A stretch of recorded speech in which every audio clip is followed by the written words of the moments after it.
भव्यमय से पुष्याभिषेक जहाँ कि आमर श्रीनगर रे वर्तमान कार्यक्रम समापन होइछि किभली भाबरे ना काली जो भली माघ मास पौष मास शुक्लपक्ष पूर्णमी तिथि राजा देव अभिषेक कार्यक्रम समापन होइथिला। आज ताहा पारंपरिक रीति रे गजपति महाराजांकर श्रीनगर रे एक दिव्य राजकीय परंपरा रे ताहा राजाभिषेक कार्यक्रम अनुष्ठित हैला। सकाळे पैतालागी ठारू आरंभ करी इष्टदेवी कनक दुर्गांक पाखरे पूजार्चना पंचदेवतांकर पूजार्चना कार्यक्रम सरीगला परे राजकीय ढंगरे राजकीय परंपरा रे आमर श्रीनगर स्थित सिंहासन रे गजपति महाराज विराजमान करिथिबा समय रे तांकर मंगलारोपण कार्यक्रम समापन परे 16 शासन आचार्य मानक द्वारा आउ राजगुरु तांकठारू आशीर्वाद प्रदान पूर्वक गजपति महाराजांकर शिरे से आशीर्वाद अक्षत सहित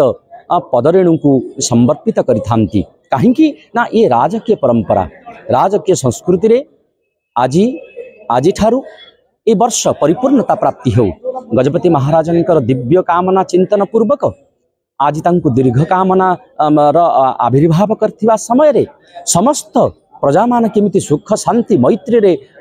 कालातिपात करिवे ताहा गजपति महाराजांकर प्रार्थना जगन्नाथ महाप्रभु पाखरे एही पारंपरिक रीति रे गजपति महाराजांक द्वारा ए कार्य को परिपूर्णता करा जायथिला। 16 शासन आचार्य मानकर परिपूर्णता आशीर्वाद रेणु माध्यम रे ए कार्य को समापन कराइथिला। हरि ओम जय जगन्नाथ जय जगन्नाथ। आज हेउची पवित्र राजाभिषेक बा गजपतिंकर पुष्याभिषेकर समय गतकाली पौष पूर्णिमा रे महाप्रभु श्री जगन्नाथंकर अभिषेक करा जायथिला एवं महाप्रभु राजाधिराज बेशरे दर्शन देइथिले। आज गजपति को पुष्या नक्षत्र युक्त तिथि रे अभिषिक्त करा जाए ये पारंपरिक प्रक्रिया आपण माने जानिथिबे जे रामचंद्र मध्य प्रभु रामचंद्र ये पुष्या नक्षत्र युक्त तिथि रे अभिषिक्त होइथिले एवं वर्तमान मध्य देश रे राममय परिवेश एवं सेई जो राम राज्यर परिकल्पना सेथि पई आज मध्य रामाभिषेक को पूजा करा जाए गजपतिंकर नगर रे एवं तत्सहित वर्धनी कलश वरुण कलश आदि पूजा करा जिवा सहित मंगलारोपण करा जाय थाए।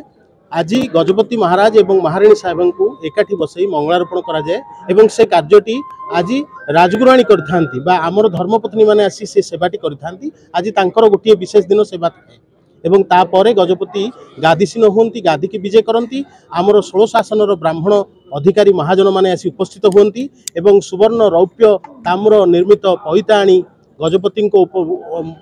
उत्सर्ग करती एवं श्रीफल दियंती ताकू गजपति मस्तक छुआ जाए एवं एथि सहित पैता लगी प्रसाद लगी करा जाए एवं शेष रे ये जो ब्राह्मण महाजन माने अक्षत आशीर्वाद करिथांती जहाकू राजगुरु नहीं गजपति पकाई गजपति कल्याण एवं राज्यर कल्याण प्रार्थना करती एवं